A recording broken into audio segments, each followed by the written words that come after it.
Hola, buenas noches. Sean bienvenidos a la clase de hoy, que estamos a 19 de febrero y son las 7:05 de la noche. Vamos a empezar hoy, ¿sale? Hola, Hola, Yoshi, ¿cómo estás? Vamos a empezar el día de hoy.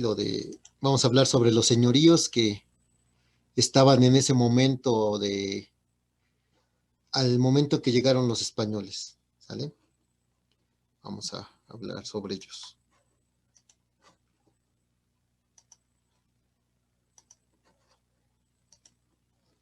Bueno.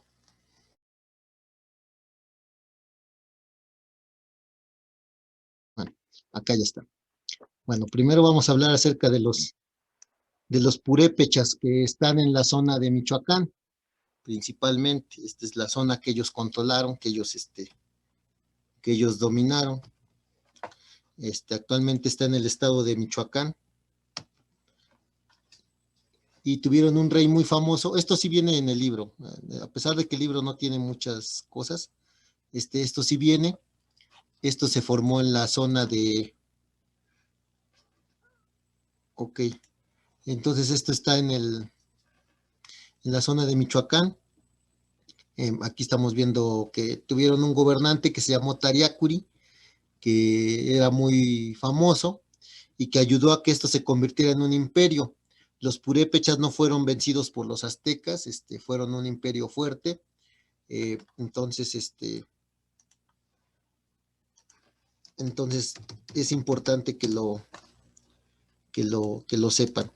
Aquí el idioma de los purépechas es importante también porque no se ha encontrado un rasgo de alguno de ellos, de los idiomas que se hablaban aquí en México, que tenga que ver con ellos, ¿sale? Entonces, es un idioma que viene de otro lugar, no se sabe de dónde. Se les conocía también como tarascos, pero su nombre más correcto es purépechas. Esto viene en su libro en la página 165, que habitaron el estado de Michoacán y que se convirtieron en una cultura importante entre los siglos XV y XVI. No fueron vencidos por los aztecas, eran un señorío fuerte, y abarcaban parte de Michoacán, abarcaban también Guanajuato, parte de Guerrero, y eran muy buenos para trabajar las armas, la joyería y los intercambios comerciales. Aquí, por ejemplo, hay algunas investigaciones que se han hecho sobre estos pueblos. Entonces, aquí, por ejemplo, el sacerdote Fray Jerónimo de Alcalá, le debemos mucho de lo que sabemos de estos pueblos indígenas de la región de Michoacán, ya que él recopiló en la relación de Michoacán, investigó mucho sobre ellos. Aquí, por ejemplo, me faltó una M. Otra característica de este pueblo es que hacían tumbas de tiro. ¿Se acuerdan que habíamos hablado de ellas las clases pasadas? Las tumbas de tiro son cuando rascaban, pues cuando rascaban en la parte del suelo y conectaban ahí en esa parte como profunda. Ya lo habíamos visto en clases pasadas, ¿no? Que ellos tenían esto y llegaron a tener sus ciudades 30,000 habitantes, como Tzintzuntzán, y ya del 1440 que llegan los españoles en 1519, pues ellos estuvieron controlando también esta región de México, ¿sale? Y sus templos, que son esta forma, se llaman yacatas, esta forma que tiene acá. Entonces, las yacatas era una forma de construcción que tenía, ¿sale? Ahorita le voy a poner a su compañera que dice que no me escucha, que prenda el micrófono.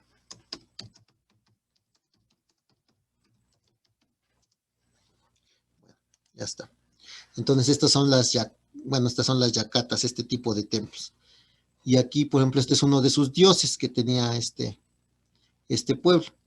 Entonces, una de las cosas también características de los purépechas es que también trabajaron el cobre, o sea que fueron artesanos del cobre.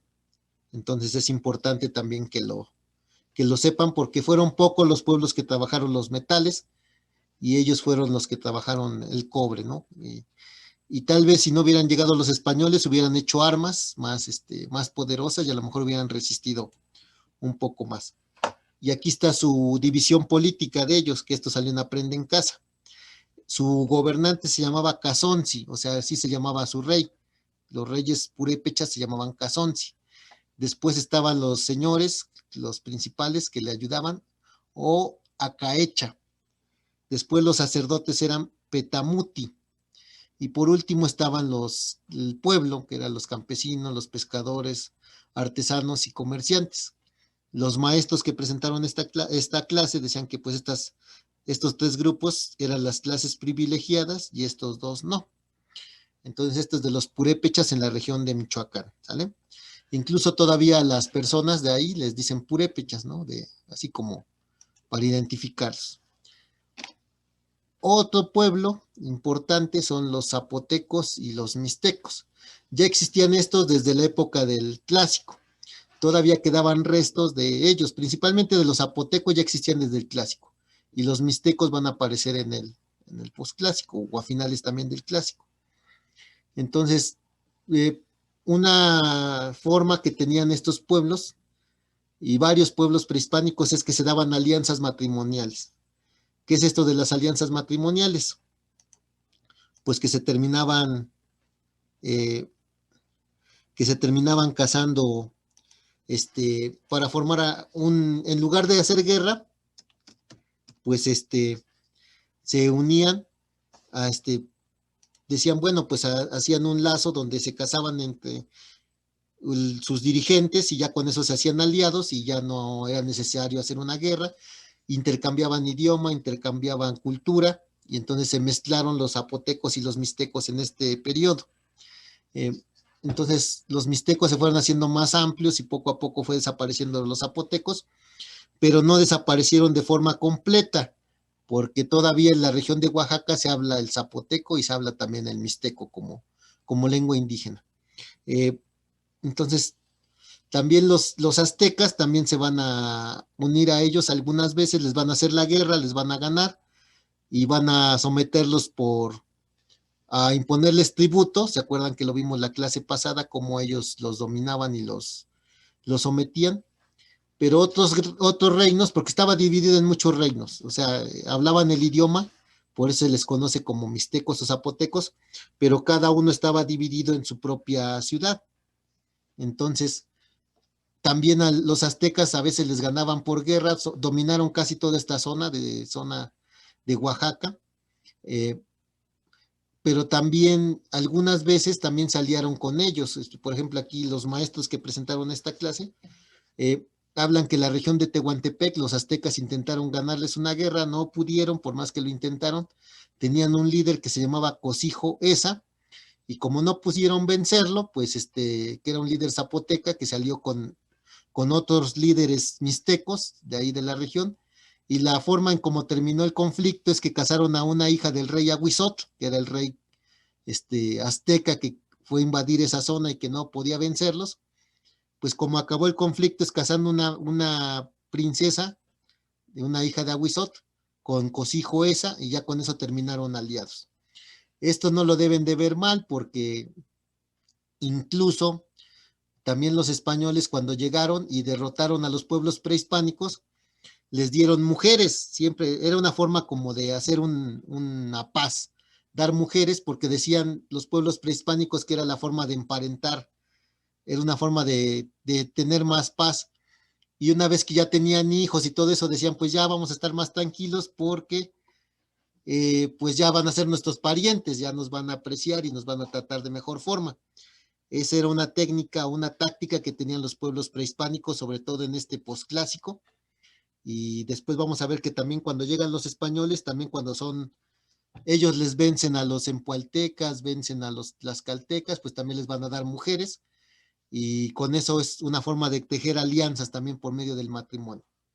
Entonces los aztecas van a dominar casi toda la zona de Oaxaca por las buenas o por las malas, o sea, por alianzas o en guerra, o como se iban conquistando la zona, y van a dominar la región de Oaxaca. Incluso Oaxaca, también los maestros pusieron que viene del náhuatl, Huaxiacac, que significa en la nariz o encima de los huaques. Entonces Oaxaca fue sometido por los aztecas, pero seguían conservando su lengua y su idioma, ¿sale? Antes de que se me olvide. Esta tumba que está acá es la tumba número 7 de Monte Albán. Es una tumba que existió desde la época del clásico y que después los mixtecos van a usar en el posclásico. O sea, fue una tumba que se usó durante mucho tiempo para enterramientos de personas importantes y la descubrió un arqueólogo mexicano que se llama Alfonso Caso hace 80 años y es una de las cosas más, uno de los descubrimientos arqueológicos más importantes de nuestro país.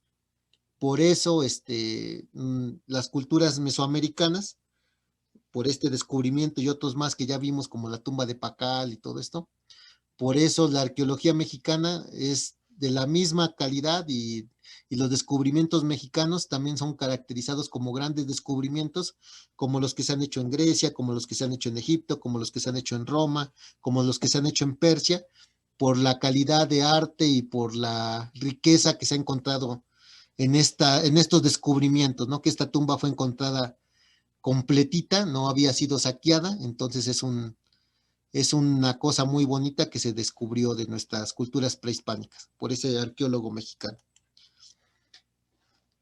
Ahora, pues, de los aztecas de esta zona, de Oaxaca, obtenían mantas bordadas, de algodón, grana cochinilla, plumas preciosas, trajes de guerrero, piedras verdes y oro. Y estas son las zonas que controlaban los zapotecas, pues sus zonas más importantes eran Saxila, Yagul, Mitla y Lambitenco. Y ya después, cuando los mixtecos controlaron después esta zona, que se aliaron o se casaron con los zapotecas, estaba dividida en tres partes: la Mixteca Baja, la Mixteca Alta y la Mixteca de la Costa. En la Mixteca de la Costa es la zona que está pegada a la zona pues es la zona más cálida, es una zona tropical. En la zona baja, pues es una zona cálida y la Mixteca Alta es una zona templada. Entonces, esa era cómo estaba dividida la Mixteca. O sea, se divide así por el tipo de clima que tiene. Entonces, si se dan cuenta, pues es la misma zona de Oaxaca. Y ya los mixtecas también tienen parte de Oaxaca, parte de Oaxaca, parte de Puebla y una parte de Guerrero también, ¿sale? Y aquí también los maestros dijeron que, pues, cómo estaba dividido también la sociedad mixteca. Tenían a su rey que se llamaba Iyá, su esposa que era Iyá de E, o sea, eran los reyes. Después estaban los consejeros de los reyes, los sacerdotes y ya por último el pueblo común.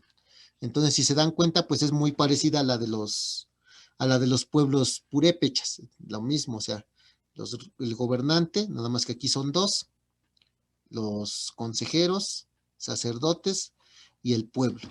O sea, también estaba muy parecido a cómo estaban los otros, ¿vale? Y otra cosa importante de este pueblo, pues es que se han encontrado códices, hay 6 códices de ellos, que hacían en piel de venado, y vean la riqueza y los colores que usaban, y también se ha encontrado mucha cerámica. Cerámica son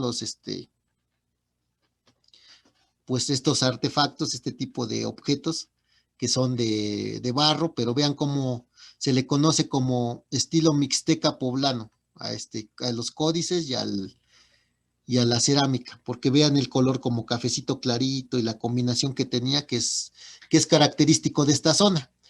También en la zona de Cholula también se han encontrado piezas de este tipo de estilo.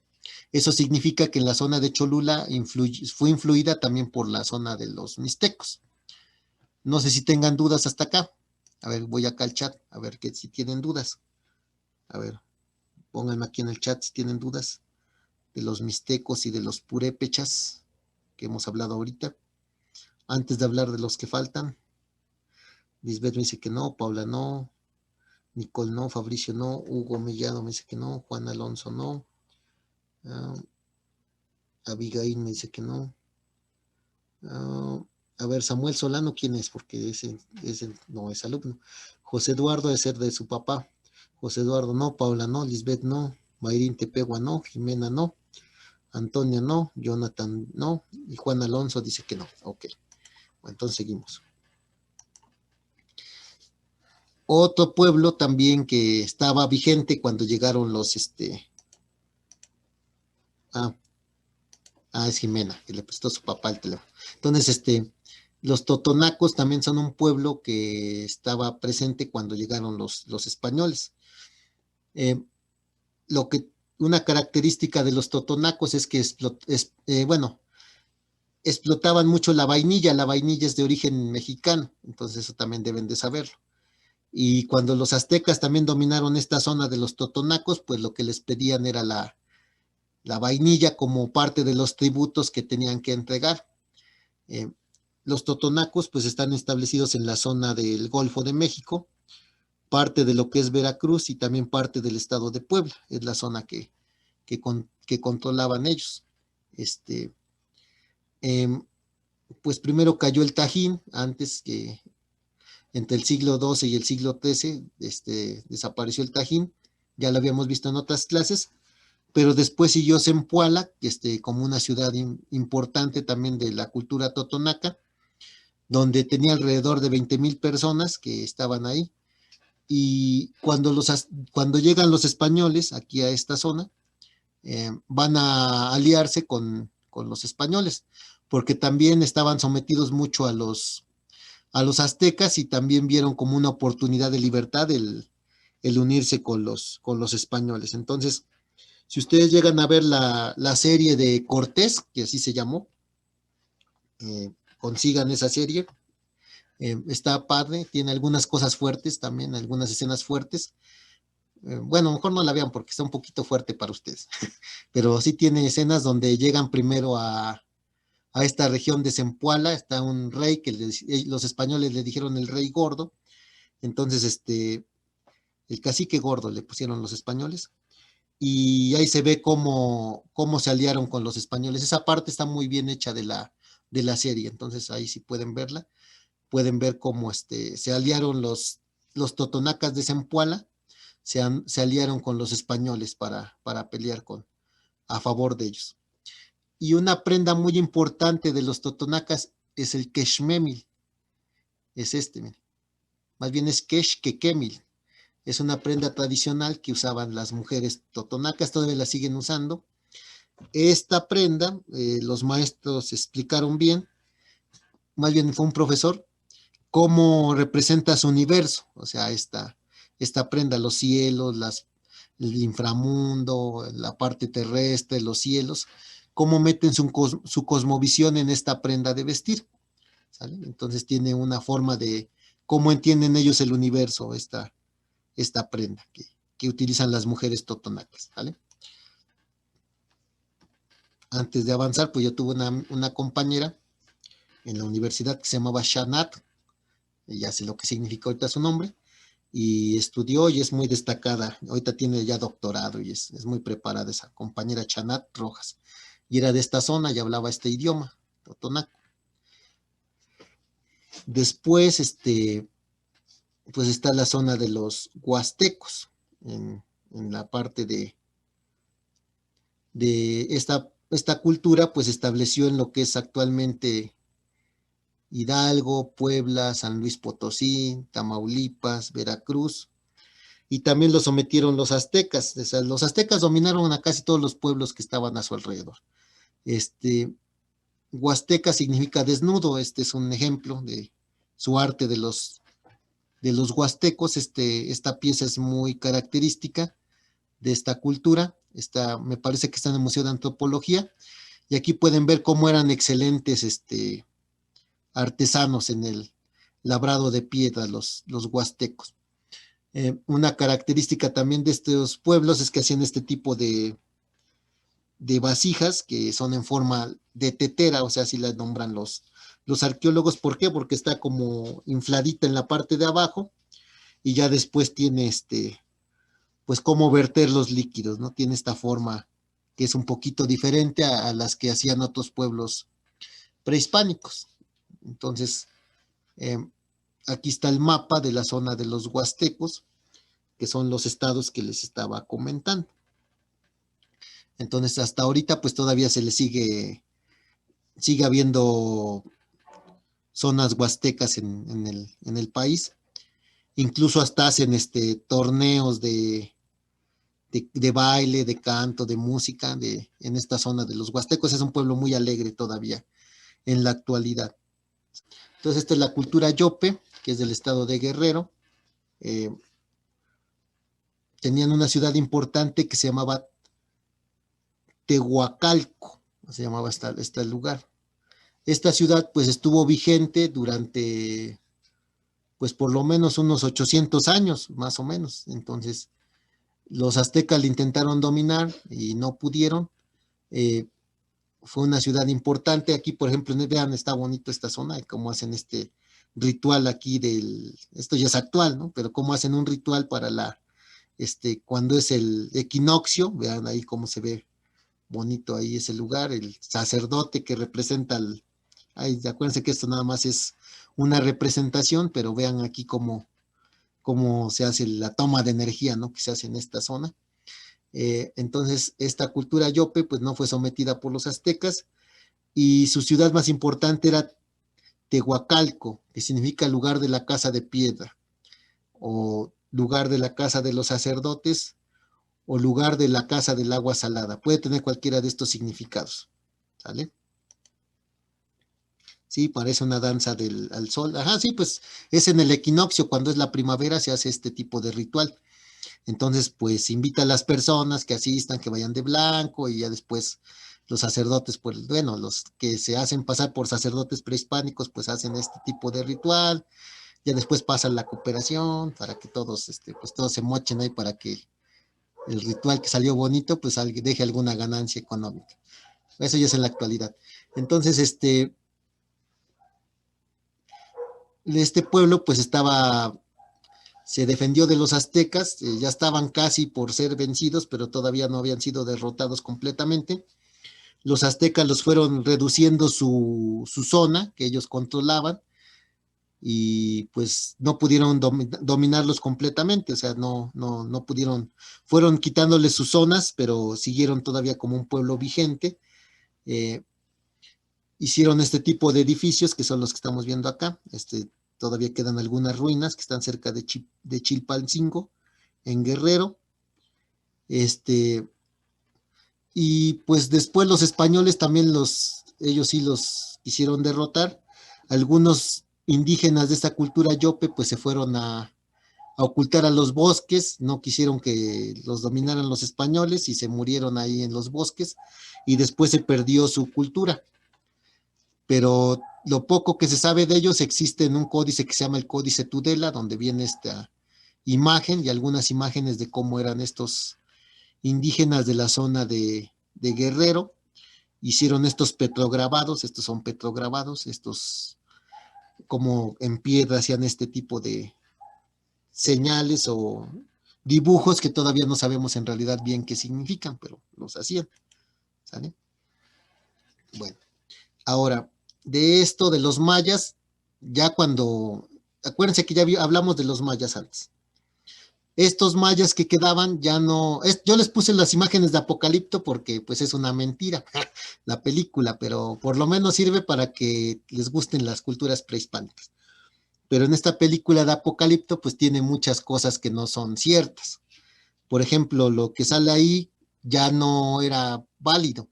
Ya los pueblos mayas ya estaban en decadencia, ya cuando llegaron los españoles. Esta película, acuérdense que termina cuando llegan los españoles, en el momento que van a hacer un sacrificio. Está el Rambo indígena, que sale ahí en la película, es como un tipo Rambo de la época prehispánica, pero no, no se basa en cosas reales, ¿no? Pero pues para ver algo, sí, que avientan las cabezas y todo eso.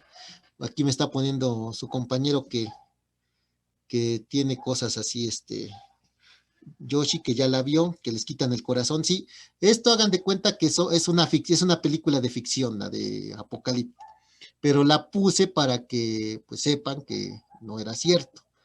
Pero sí es importante que en ese momento los mayas ya estaban en decadencia, La última ciudad maya importante fue Mayapán, que acabó en el año 1441.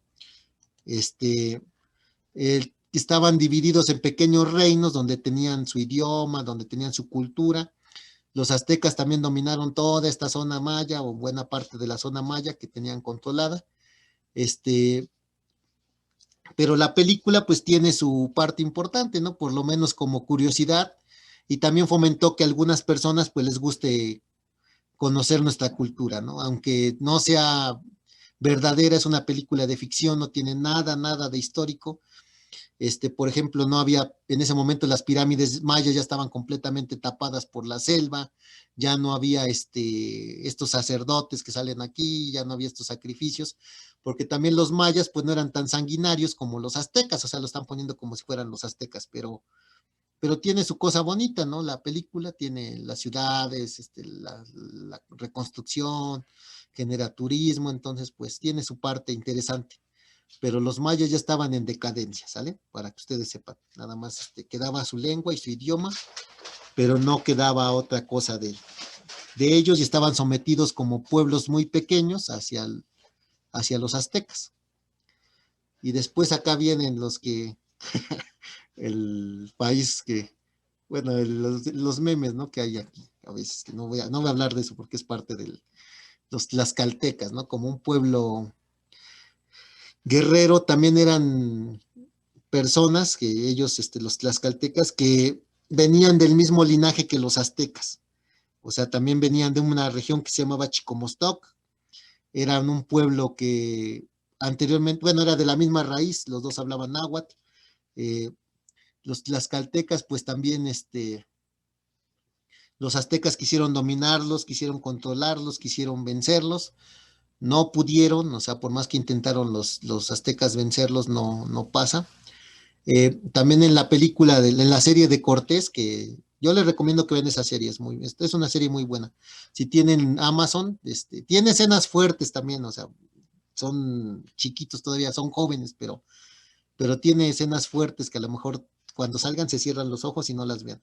Pero por ejemplo, en esta serie también se puede ver cuando pelean los aztecas contra las caltecas, primero como pues los aztecas quisieron vencerlos, mataban a sus gentes, capturaban a sus personas, capturaban a sus ciudadanos, los sacrificaban a sus dioses, porque a sus dioses les gustaba mucho la sangre de los tlaxcaltecas. Ese era uno de los motivos por los cuales tenían esas guerras con los tlaxcaltecas, cazaban a sus hombres, bueno, cazaban con Z, los capturaban, los sacrificaban, los mataban. Algún general que fue Tlahuicole, que fue un general capturado por los aztecas, lo llevaron a pelear a otras zonas. Es un héroe también de la narrativa de los tlaxcaltecas, ya que no lo pudieron vencer los guerreros. Lo amarraban a una piedra y él tenía que defenderse por su vida, y mató a 5 guerreros aztecas y él no lo pudieron matar. Entonces los tlaxcaltecas pues se van a terminar aliando después con Hernán Cortés. También van a pelear contra los españoles. Aquí en esta escena de la película pues están en un debate, no, de la serie de Cortés, están en un debate si estos son los señores de Tlaxcala, si se van a aliar con Cortés o si van a pelear contra Cortés. Deciden, Xicotenca del Joven, en el papel de este actor, pues dice, no, vamos a pelearle, le pelean a los españoles, son derrotados el grupo de Xicotenca del Joven, que les hace guerra a los españoles, y deciden aliarse con ellos, ¿no? Después de que hacen una alianza, pues los españoles van a obtener, pues, muchos triunfos.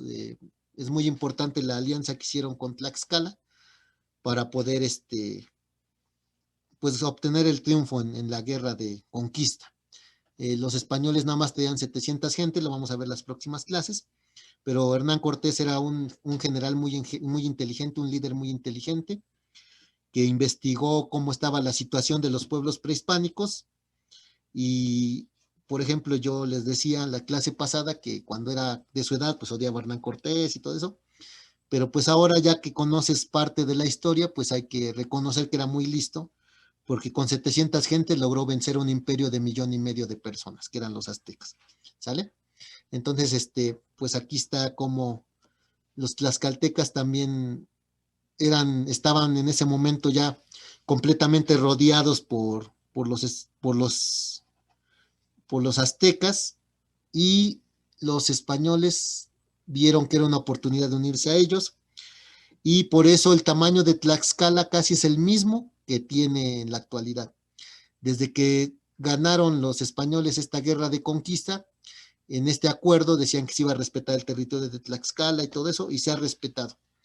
Desde esa época, después en la época independiente, Puebla intentó quitarle su territorio, y no, porque desde textos históricos viene que ahí ese es el territorio de Tlaxcala, y se les ha respetado y lo han conservado desde épocas prehispánicas, ¿sale? Que era una duda que me había hecho Betsabe, no sé si está ahorita en clases pasadas, me había preguntado sobre Tlaxcala.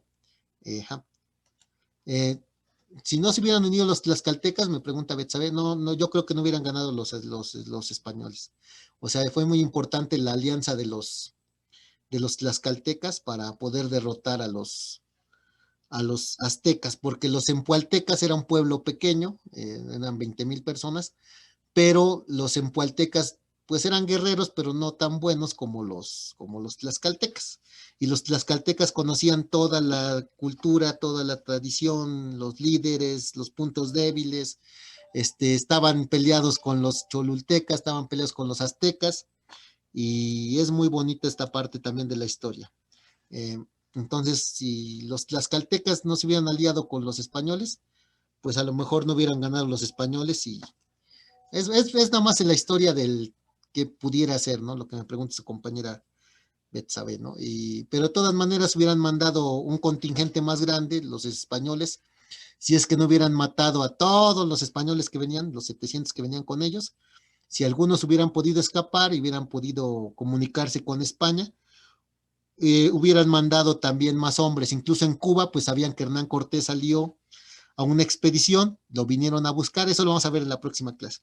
Entonces hubieran mandado más personas, Betsa, y nos hubieran vencido, yo creo, de todas maneras, porque hubieran traído más soldados y más hombres para vencernos, ¿no? Yo creo que de todas maneras, a pesar de, aunque los tlaxcaltecas y los empualtecas no se hubieran aliado, y los huejoxincas también, con los españoles, ellos hubieran vencido, ¿sale? Bueno, quedan acá. Venían estas preguntas que se me hacen interesantes, que las hizo la maestra Nirvana, así se llama la maestra que salió ahí.